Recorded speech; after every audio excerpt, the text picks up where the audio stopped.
you all for coming out today in support of the Asian community. And I'm Nivar. I'm an American of Asian descent.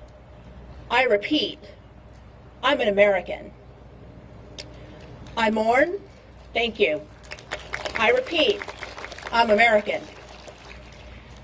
I mourn and am angry about the lives lost, not just from the shooting outside of Atlanta, but all lives lost and hurt due to the racism and bigotry against my community, especially the most vulnerable, the elderly, women and children. I'm a woman and a mother of 3 children, 2 of whom are daughters here with me tonight. As a woman, I'm already objectified by society, and now add race, I'm stereotyped as submissive yet dangerous. Asian women here in the audience ever been described as a dragon lady? I have. Being born here and raised here in the US and speaking perfect English are still not good enough to belong here. While I'm sure well-intentioned, I have to minimize my identity to disprove some stereotypes and biases, like, where are you from? New York? No, where are you really from? Really, New York. How about assumptions that I know where the best Chinese restaurants are? I don't know.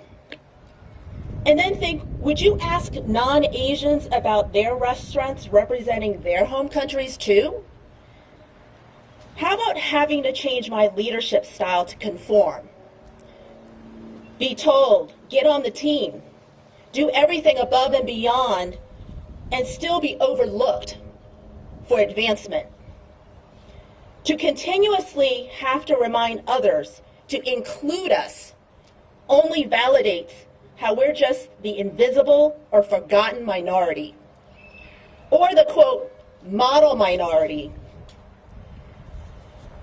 a weapon designed to divide and pit communities of color against each other. I could go on and on and on about the microaggressions, bias, discrimination, and racism that exists, but I'm here to talk about solutions. We all need to open our eyes and fix the systems designed to prevent marginalized communities from succeeding and thriving.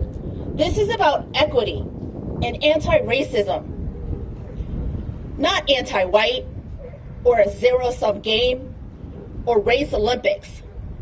This is about government leadership, policymakers, corporations, nonprofits, you, me, all coming together to solve key societal issues like public safety, education, healthcare, and the economy that benefit everyone, and I mean everyone.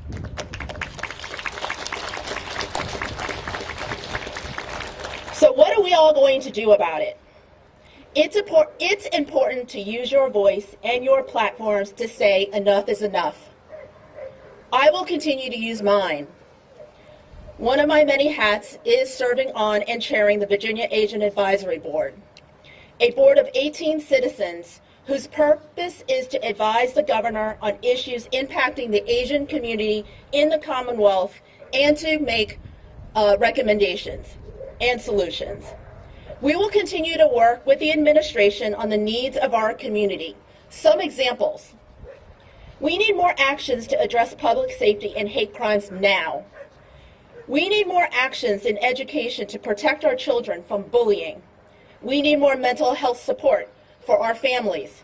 We need to see our history in textbooks through culturally relevant and inclusive practices.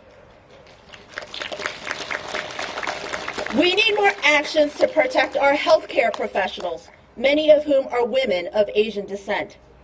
We need more actions to protect our livelihoods. Asians are not monolithic. Our income gap is the widest of all racial groups. There are low-income Asians too, you know. Many working long hours in restaurants, grocery stores, and nail salons. Many of our businesses are very, very small and independent and have been disproportionately hurt by the pandemic. Last Thursday, we discussed many of these needs with the governor, members of his administration, and Attorney General Herring. So I thank AG Herring for coming today and providing some remarks. I would like to invite Secretary of Education Atif Carney and Deputy Chief Diversity Officer and Senior Policy Advisor for the Office of New Americans, Mona Siddiqui, to join me.